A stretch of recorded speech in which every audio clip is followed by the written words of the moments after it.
So I had been working with Fox TV, and while I was working with Fox TV, there was a local radio station that kept trying to woo me to come work with them. Offering me the sun, the cloud, the moon, the stars, and the mountain. Sound like, After Six. They were offering me all of this stuff, and eventually I said, okay, I'll come over there and work with you. So I left, my job at Fox TV, went over to work with the radio station, and within 6 months got laid off. And I said, after that, I will never let someone have control of my life again, have control of my destiny. I said, I'm going to go ahead and open up my own ad shop. And again, it was rough in the beginning because you start with no money. All you have are your ideas, and you are just out there just trying to sell people on your worth, what you can bring to their company to help them grow.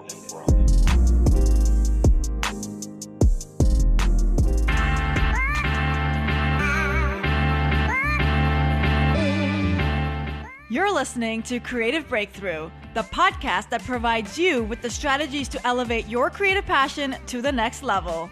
I'm your host, creative hustler, and chicken wing lover, Shireen Kassam, aka the Funny Brown Girl.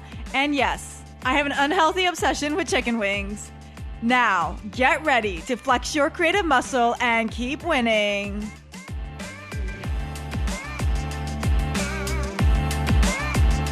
Hey, welcome back to another episode of The Creative Breakthrough. I am your host, Shireen Kassam. For those of you who are tuning in for the first time, thank you and welcome. For those of you who have been here before, you know how the story goes. I will start with a quick introduction, what's going on in my life, a little motivational pep talk, and then we will jump right into the interview. And today we have someone really exciting to hear from, especially as we kick off 2020.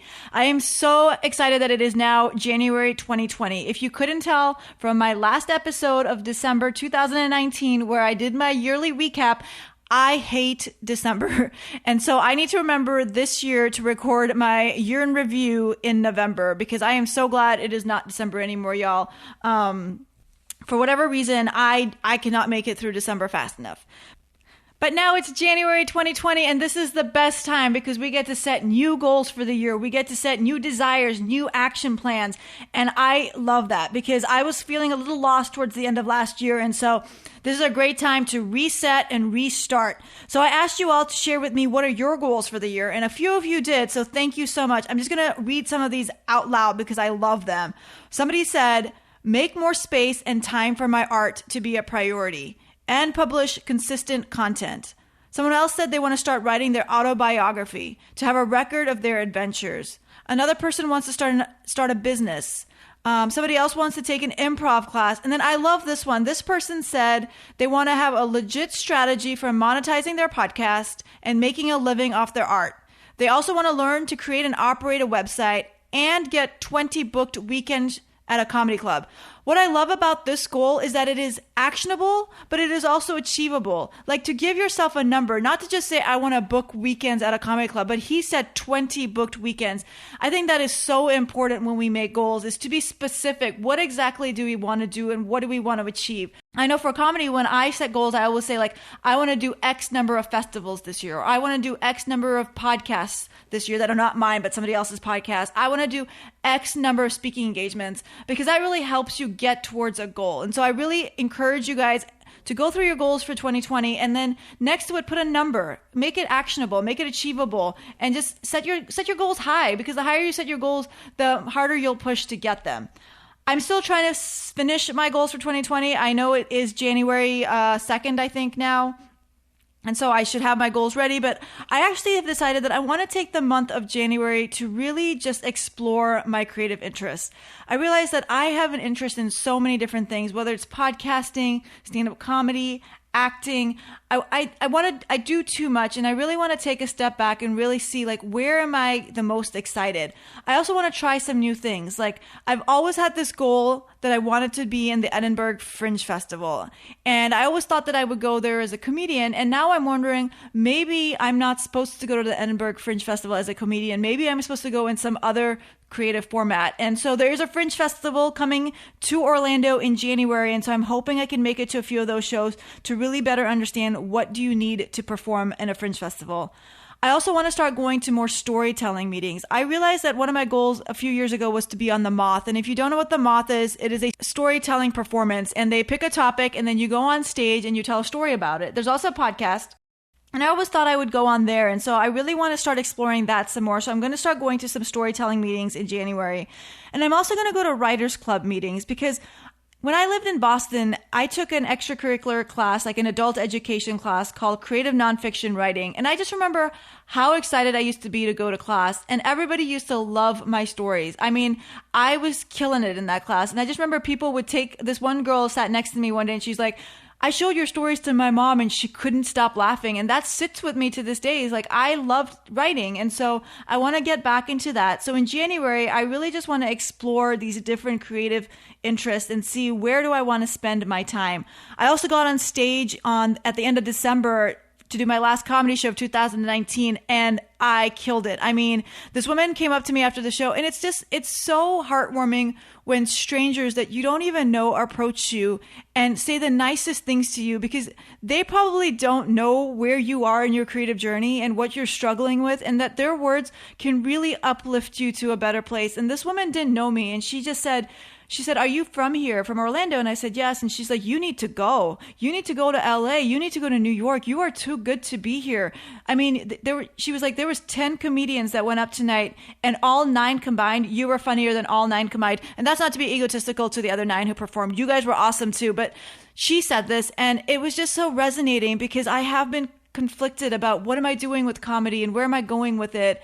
And this woman just gave me this passion back. She motivated me again because somebody appreciated my art and they came up to tell me that. And so I urge you, when you guys are going to creative performances and seeing art and watching your friends create art or perform, tell them that. Tell them how much you admire them and that you're inspired by them because those words go a long way.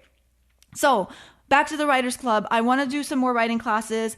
That brings me to my second goal or second resolution is I want to read more. I realized last year I kind of slacked on my reading, and I think it's because I was trying to read a lot more business books because I was starting a business, and so this year I want to go back and I want to start actually reading more books written by comedians. I've noticed that there was a big push towards comedians writing books like Tiffany Haddish and Amy Poehler and Tina Fey, and I also noticed that there are comedians that are now being asked to write books that don't have such a huge following, a social media following. So it is possible to write a book. And so I want to start reading those books and seeing what does it take to put out a book. And then lastly, I just want to write more. I used to wake up in the mornings before work and journal, and then that quickly became going to work out. And so I need to figure out a good balance in my life where I'm working out, but I'm also writing more because I realize that maybe I'm just not inspired anymore because I don't have anything new to talk about on stage or to write about. And so I definitely want to write more. So stay tuned, and hopefully in February, I will actually be able to share with you what I plan to do for 2020. So let's get to our guest for today. I am so excited to have this person on the podcast today. There's many reasons why I chose this person to be on the podcast. So I'm going to give him a name. First of all, his name is Jason Gregory, and he's a writer and producer of the film Waking Up White. He's also my future mentor. He does not know this yet, but he does now. Hey, Jason. Hey, mentor. How are you? Okay, so why do I want Jason on this podcast? Well, let me tell you. In 2016, Jason Gregory took the plunge to chase his childhood dream, 12 years after his undergraduate degree, and he enrolled in an MFA film production program where he immediately began writing his thesis project, Waking Up White. Since its development, the pilot script has been selected as a 2018 quarterfinalist in Screencraft's Film Fund and Pilot Launch TV script competitions and a 2018 semifinalist in the We Screenplay television competition. The television pilot has recently been submitted to various local, national, and international film festivals while also garnering local and regional media coverage. Jason is also part of the reality television think tank 13 Brains. 13 Brains develops unscripted TV concept and pitches them to networks and streaming platforms. Since its establishment in 2018, 13 Brains has successfully sold its first concept to Netflix and continues to cultivate and pitch additional programming. In 2019, Gregory completed another childhood dream and joined UCF's English department as a scriptwriting lecturer. In this position, he will continue to mold, mentor, and challenge his students to find their voice through the art of scriptwriting.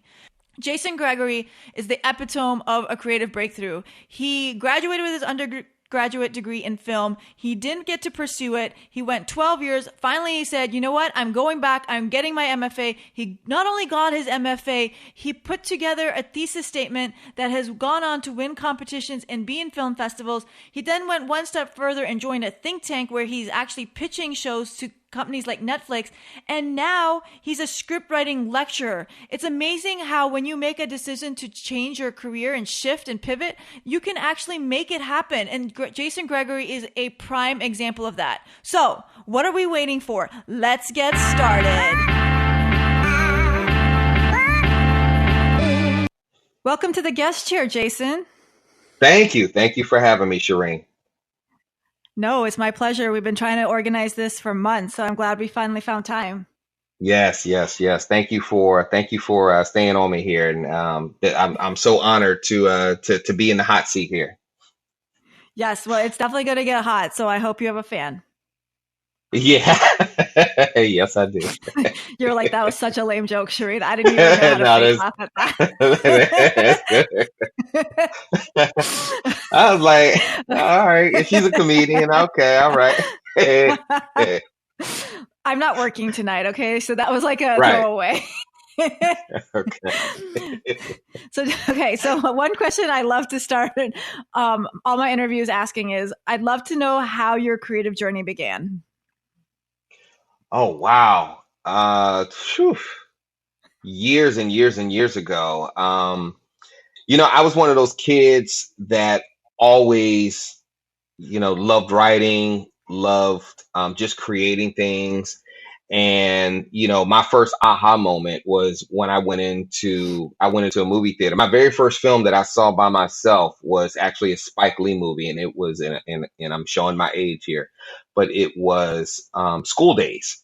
And I went in there and I said, wow, I've never seen this many Black people in a film together. And that was kind of like my aha moment where I said, you know what, eventually one day I want to be a filmmaker. So I would probably say it started at 12 or 13 when I realized, when I saw all of those characters on the screen together. But before that, I had always been writing short stories and things like that. Wow, very cool. Thank you. And then you went to school and you studied film, right? Yeah, I got my undergrad from Virginia Commonwealth University in Richmond, Virginia, and I received a degree in film, radio, and television. And then from there, I did what every broke filmmaker does. They go into advertising. I said, I've got to make money some kind of way. So I left I was actually working full time at Capital One also. And I said, all right, I've got to leave this cushy job where I'm making great money to go into the unknown in the world of advertising. And I started with Clear Channel Radio, selling airtime. And then I started in Richmond, transferred to Tampa, Florida, which I absolutely love Tampa. And then from there, I did that for about 2 years. And then from there, I got a call from Fox TV over here in Orlando and started working over here. And I had to jump on that opportunity because I said, eventually my goal is to write for television. So I figured, hey, go sell airtime. Maybe there'll be a way that I can jump on the creative side, but that wasn't happening. So after that, in about 2010, I decided to go ahead and open up my own ad shop. And I've been, doing that ever since. Wow. And how was that? Like, what some of the challenges looking back? Like, what's some advice you'd have for creative entrepreneurs who want to start their own firm? It's the unknown. It's you don't know what you don't know. And then when you realize you don't know, you try and figure out how you can get access to that information. You look at all of the big firms who are out here and how they're thriving and how they're networking and connecting with one another. And you're just trying to really get a seat at that table. Honestly, you're really just trying to get a foot in that door. And sometimes the information doesn't flow. So you have to find like-minded individuals like yourself, people who you can identify with and they can identify with you and figure out what you're going to do to eat. I pride myself on being a niche advertising firm where we go out and we work with multicultural businesses out there who may not have a voice or trying to expand their brand. Yeah, I saw that. So you have some great clients like NBA, Tom Joyner Family Reunion, Telemundo. How did you go about like getting them to sign on with you as clients? Sometimes you have to go out there and you just do some freebies at first. With Tom Joyner, I went out there and I pounded the pavement by myself and would hand out palm cards for his family reunion. And it wasn't a lot of money at all. But from there, I started to get a reputation. People started to hear about me. And when I was handing those palm cards out, I would go to a lot of minority businesses and drop off my business card at the same time. So they started to become familiar with me. And then, sometimes they would invite me in and say, hey, well, I'm trying to do this with my business. What do you recommend? And that's just really how things, got kicked off. One of my first big clients was an attorney. And then from the attorney, I started working with FAMU College of Law. And then from FAMU College of Law, I started working with the NBA when they brought the All-Star game here in Orlando. I was one of the only minority firms that actually got a contract to work with them. And from there, it just kept going. Wow. So had you completely stopped your full-time job in advertising when you started this business, or did you kind of start it as a side hustle?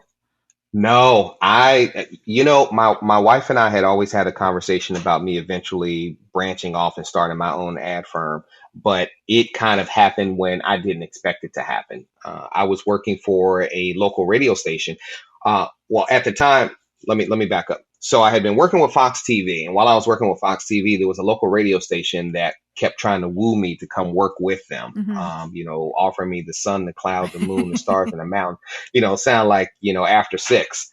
They were offering me all of this stuff, and eventually I said, okay, I'll come over there and work with you. So I left, my job at Fox TV, went over to work with the radio station, and within 6 months got laid off. Wow, that's and I said. Yeah, I said after that, I will never let someone have control of my life again, have control of my destiny. I said, I'm going to go ahead and open up my own ad shop. And again, it was rough in the beginning because you start with no money. Right. All you have are your ideas, and you are just out there just trying to sell people on your worth, what you can bring to their company to help them grow. And now is your wife working with you at this point, or does she have her own job? No, my wife actually works at UCF. Oh, okay. Yeah. So you were covered in terms of medical and stuff like that. Absolutely. Yeah. And that's the thing that I tell a lot of entrepreneurs, and my wife and I were just joking about this the other day. If you are married, someone has to bring home the regular check, as she says, has to bring home the regular benefits, the regular check, all of that, while the entrepreneur is out there building the dream. Mm-hmm. Now, unfortunately, some people don't have that person that they can depend on. I was fortunate enough. Yes. No, that is definitely something to keep in mind. Like every time I think about it, like I'm going to be an entrepreneur, I'm like, oh my God, medical is $400 a month. Maybe I'm going to hold off on this dream. Yeah. It gets expensive. It gets really expensive. Yeah. But looking back now, are you happy with your decision that you left, or are there some things you would have done differently? Well, again, I had no choice. I was laid off. So they were going to put me out the door one way or another. So, hindsight's 2020. I kind of wish that it hadn't happened that way. But honestly, if it hadn't, who knows where I'll be right now? I would probably still be working for that company. I probably would not have taken all the calculated risks that I have taken now. I may not be in the position that I'm in. Mm-hmm. Now you started a firm, and was it solely focused on advertising at that point, or was it all inclusive of everything you do today? Hey, it's me, Shireen. Sorry to interrupt. Creative Breakthrough listeners, are you enjoying this episode? If so, I have a quick favor. Could you leave us a review, whether on Apple, SoundCloud, or whatever platform you're listening from? It's a great way to pay it forward and let other creatives know about the show. Thank you so much. I appreciate it. Okay, I'll get back to the original interview now. Thanks. Bye. It was, at the time, it was advertising and marketing. Advertising, marketing, promotions, things like that. And then I started getting requests to do, some other things. One thing we do with Tom Joyner is that we help them with on-site logistics. Mm-hmm. Like if I may coordinate celebrity interviews or, with local outlets or national outlets, TV, radio, newspaper, online, stuff like that. And I think a lot of folks saw what I was doing there and said, "Hey, can you help me, put on this event?" Or, and sometimes I decided to go ahead and put on my own events. So back in 2016, I started doing comedy shows. And one of the first comedy shows that I put on was called the I4 Comedy Tour. And we actually did 2 cycles of that. And then right after that, I actually did a jazz concert called Viva Oviedo, which is right in the town where I live in Oviedo, Florida. And it started, people started noticing that, more and more. And that actually led me to a few other opportunities. Very cool. Is that how we met? Did we meet at one of those? I don't remember how we No, I think we met at the Improv. Okay. We met at the Improv. Got it. And I think I was talking to you about Viva Oviedo, and I think we were getting ready to start the second one up. And then from there, I ended up going to grad school. And so I stopped with Viva Oviedo, stopped after Viva Oviedo. Talk to us about that. Talk to us about the decision I'm guessing I read somewhere you were in your early 40s and you decided to go and get your MFA, right? Yeah, that was a tough decision because, again, I had graduated with my undergrad in 2002 and started grad school, and I think I had gotten into maybe a couple of months into it, and then I met the girl next door and fell in love, and life happened, and I said, man, forget this school thing, so I kind of put grad school on hold, and she had a beautiful, baby boy. I think he was just under 2, and we fell in love and got married in 2003, and then we just kind of went on this whole roller coaster ride for advertising, and again, that's what brought us down here to Florida, and we went to a meeting in 2016. I think it was the beginning of 2016. I went to a meeting with her at UCF, and she introduced me to one person who introduced me to another. And next thing I know, I started talking to the director of the film program for UCF, and he was asking me about my background, told him I graduated with a film degree, and he asked me if I was interested in going back to film school and that they had one. And I started laughing. And he said, "No, I'm serious." And I felt bad. I said, "Oh my God, I'm sorry. I didn't realize that you were serious." And he said, "Yeah, that's the problem. A lot of people don't know about this film school." And I have to tell you, it's one of the best kept secrets out there in the industry right now. What they are doing at the UCF film program is bar none. I mean, no one can really touch it. There are some great students that are coming out of there, some great ideas, some great future filmmakers. Yeah. So I started laughing. So he said, "Well, come talk to me this Friday. I want you to come talk to me and a couple of the other staff in the office, and we'll talk to you about our program." And I went in that Friday, and that next Monday, I was filling out paperwork to be a student. And I went to my wife and I said, "Wow, am I really doing this?" And we kind of had an agreement that she would go back and get her master's degree first, which she did. And then right after that, I guess I would pursue mine. But at the time, I was honestly looking at getting my MBA instead of my MFA. Mm-hmm. And she said, "No, you need to forget about the MBA. You need to go after what you're passionate about. You're passionate about film. You stopped doing it when we met. I want you to go back and do it." So I said, "Okay, as long as I have your blessing." And that's what I did for 3 years. She was rocking with me, and we did. From 2016 to 2019, I was fully engulfed in that MFA program. Is that how long an MFA usually takes? 3 years? No, normally it's 2 years, but they have a 3-year program, and it's the great thing about it is that it's a terminal degree, so it's kind of like the highest level that you can go in that track. So you don't have to get a PhD to teach. Oh, okay. So you can still teach with the terminal degree on a college level, yes. Okay. Interesting. And so did you continue working, like, were you doing this full time or were you doing this part time while you still ran your media company? No, full time. I had to knock it out. Yeah, it was. So who was running your media company at the time? I was. I was. And we had some big opportunities come down, and I just said, "Hey, I've got to learn to balance," and that's what I did. One of the biggest clients was, and I think this was the year before I graduated. Yeah, it was 2018. We had a huge contract come down with FAMU College of Law, where we pretty much revamped their entire marketing campaign. created a brand new website for them, created new commercials, marketing collateral, a lot of stuff. And we actually started that right before I went into filming my thesis project, which is Waking Up White. So it was bam, bam, bam. Everything was happening at once, and I just had to learn to juggle it. What were some of the tools or tricks you used to balance your time or juggle your time?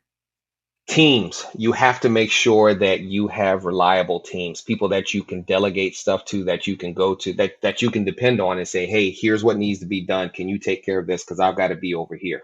And that's what I had. I had a great team, for Gregory Media Group, and I had a great team for my project Waking Up White. Mm-hmm. You weren't scared when you started your MFA, like you had spent all your tears and blood building up this media company, and now you're kind of walking away from it a little bit. You weren't scared that you were going to unravel all the hard work you put into it? Absolutely. I absolutely was. And I lost some clients, because I couldn't give them the type of attention that I was able to give them before. But in doing that, I built something else. So now Gregory Media Group is not just advertising and marketing and promotions. It's also entertainment now. So we run productions through Gregory Media Group as well. Wow, look at you expanding. I'm trying. I had to. When are you going to start signing contracts for talent? As soon as I can get a production deal. I mean, you're going to need a podcast soon too. Yeah, absolutely. You always need a good podcast. I know. Always. Well, you know I can do everything. I'm a 3-in-1 package deal here. A 3-in-1. Okay, so a podcast, comedian. What's the third? I act too. Oh, that's right. Yeah. That's right. Okay. Yeah. Okay. Not as much. So you don't just act a fool. Sometimes. Sometimes. That's all right. So I don't want to give you UCF free advertising here because they're not paying me, but I'd love to know, like you had mentioned like it's one of the best programs out there or best secrets out there. Like, can you just give us some tidbits or examples of like what UCF offers that some of the other film schools don't, like the ones down the street? Yeah. They really delve into theory, like the why behind everything. Like, what are the motivations of your characters? What's the motivation in the story? Influences. They really help you craft your story, so that it's really interesting, and you have memorable characters, everything, and they're with you every single step of the way. Like when it was time for me to go ahead and film my project, had I had to find the money myself, for all of the equipment, it would have cost me probably about $150,000. But because I was a student, I had access to that equipment, and it's some of the best equipment that's out there, and I was able to make a successful project. Oh, okay, that's cool. That works for me. That works. And then the other thing is that as a grad student, you work with some of the best undergrad students that are out there. So as a TA, because I was a teaching assistant, I could pretty much hand pick exactly who I wanted to approach about my project and get them to work on it. So we had a crew of about 30 undergrad students that worked on my project. And it was experience for them as well, because they had only worked on other undergrad projects or maybe local commercials or something like that. And now they had an opportunity to work on a grad school project. When you're doing your MFA as a grad student, do you have to be a teaching assistant as well, or is that optional? No, it's optional. Yeah. So you decided to keep running your media group, do a grad school program, and be a teaching assistant. Yeah. Okay. Yeah. I'm glad my hair is already gone. Why did you want to also be a teaching assistant? Because I knew eventually I wanted to get into teaching, and that's what I'm doing right now. I've been blessed that, before I graduated, a position opened up at UCF and I applied for it. And now I'm a screenwriting lecturer in the English department. And I teach 4 classes. I teach 2 intro to screenwriting and 2 advanced screenwriting classes. Oh, wow. And so now that's your full-time career? That's my regular money. And what happened? Is the media company still running then? Oh, yeah. Yeah. We work with some folks out of town right now. We work with folks out of town and 1 or 2 clients here in town as well. Yeah, we need. Okay. So is that your side hustle money now, or? Yeah. But we're also, always actively looking for other, projects or productions that we can run through Gregory Media Group. It's just a matter of sitting down and making sure that we can find the money for it. Got it. Okay. So you're kind of moving, you're kind of pivoting the company to more of a production company. Correct. Now we'll say Okay. if someone needs a commercial shot, we still offer, Mm-hmm. some of the best services for commercial production as well. Mm-hmm. Cool. Very nice. That's awesome. Love it. Thank you.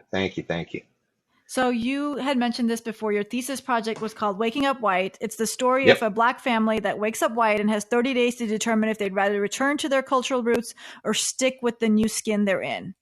Yeah. How'd you come up with that? Um, experiences, personal experiences of friends, family, and then one night I was actually watching TV and a news report came on, and another African American man had been shot and killed by a police officer. And the news crew was out there, and they turned to an older African American woman and asked her opinion, and she said this wouldn't have happened if we were white.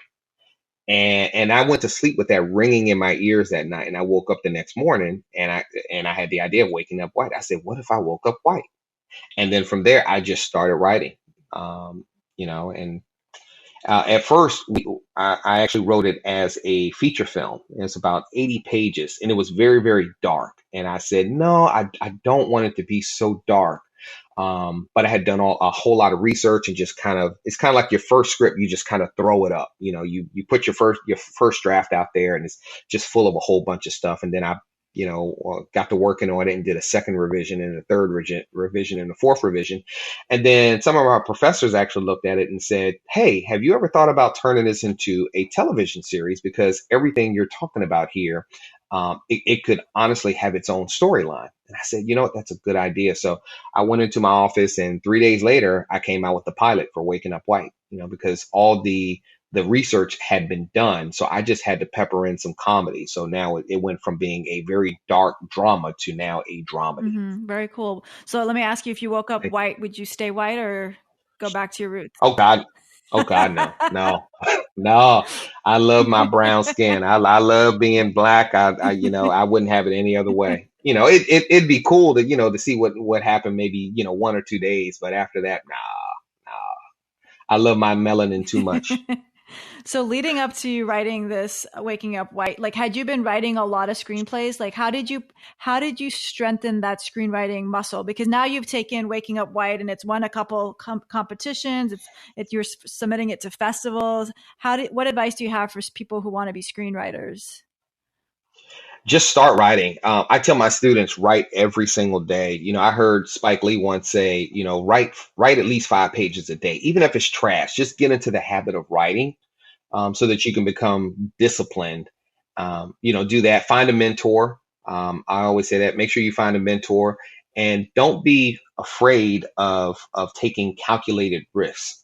Especially if you're in your early 20s and you don't have any responsibilities, you don't have any kids, you don't have a mortgage, you don't have anything like that. Take some risks. Fail your way to success. I show my students videos in each class of people that they look up to. Dwayne The Rock Johnson, Oprah Winfrey, Denzel Washington, all of these celebrities, and they see them as they are now, but they don't know what their struggle, was in the beginning. So I find those motivational videos from those celebrities, show those to my students and say, hey, these people continue to fail their way to success, and you are going to do the same exact thing. Don't think that once you graduate, you're going to be an overnight success. If you are, hire me. I'm available. I am too. Yeah. But learn from this, because, so many, students, they come out and they think, hey, I'm going to take over the world at age 21, 22, 23, 24. And it doesn't happen. And they get frustrated and give up on their dream. And I don't want them to do that. Mm-hmm. How do you how do I phrase this? What's like some advice you have to stay with it? Because sometimes it can take 5, 10, 15 years to find success. Like, how do you find that motivation to keep going? Just continue to work within your craft. Mm-hmm. If for some reason, if you want to be a screenwriter and eventually you want to start directing, start working on commercials, start PAing on commercials. The good and bad thing about Florida is that it's the good thing about Florida is that there's always work to work on commercials. You can always find that work here. That's how I made my bread and butter. But the bad thing about it is that we don't have film incentives, so we don't get those opportunities that you get like up in Atlanta. Right. So I try to encourage my students, if you're going to stay here, find commercial work to help build your skills. And maybe you'll learn a new skill in how to write for commercials, copyright. And then you take those skills, and instead of writing a 30-second commercial, eventually you'll write a 3-minute short film, and then from a 3-minute short film you write a 30-minute sitcom, and then from a 30-minute sitcom maybe you write a 90-minute feature film, something like that. Continue to hone your craft. And then if you decide to go to Atlanta, I mean, they're shooting productions on every corner in Atlanta. Yeah, no, it's amazing. Yeah. So you had mentioned find a mentor. When you're looking for a mentor, what are some of the things you should be looking for? I mean, it's not just picking any random person, right? Like what do you look for in a mentor? No, you have to have different mentors. You can have a life mentor. You can have, a mentor for what you want to do, and have a mentor for what you're currently doing. Just someone who can continue to motivate you, and that has been where you are trying to go. Mm-hmm. They can lay the path for you. And I found a lot of my mentors came from the UCF program. Mm-hmm. From the UCF program, a lot of folks that I work with, and Gregory Media Group. One of my best friends here in Orlando is Zeta Steglich-Ross. She started off as one of my mentors. We were working together on the Tom Joyner project, and now, she's one of my go-to folks. And if I have a business issue, I know that I can pick up the phone and call her, and she's going to give me the best advice because she's been where I am right now. Mm-hmm. So if somebody's not in school or doesn't have their own business, where would you suggest they go look for a mentor? Again, it depends on what they're looking to do. If they are serious about being a screenwriter, I would, they have access to Google. I didn't have Google when I was in undergrad. They can Google, writers, where they live, see if there are any writers groups that they can join up, and see if there are any films, any short films that are being created here that they can jump on. There's an excellent organization here called the Orlando Independent Filmmakers, run by Lenny and Sylvia LaRusso. And if you're serious about trying to hone your craft, you can link up with them. And I think the organization is about 3,000 strong, and they always get together and make short films. And I've seen people come in who didn't know anything about the film industry, and they started working with them, and now they're directing their own films.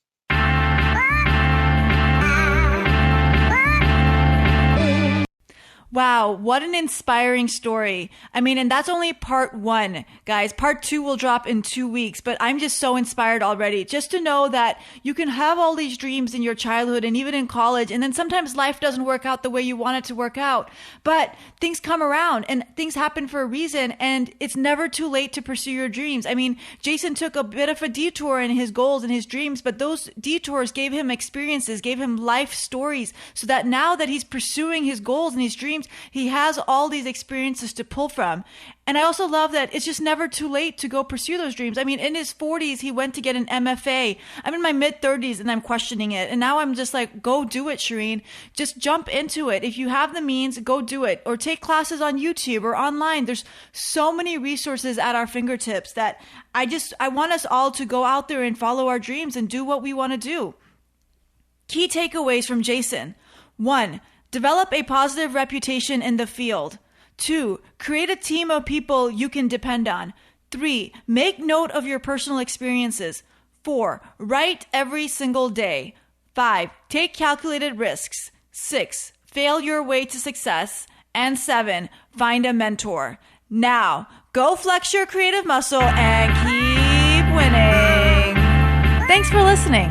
Stay connected about upcoming resources, including opportunities, festivals, competitions, and grants to help you grow your creative passion by subscribing to my bi-monthly newsletter by visiting funnybrown.com/subscribe.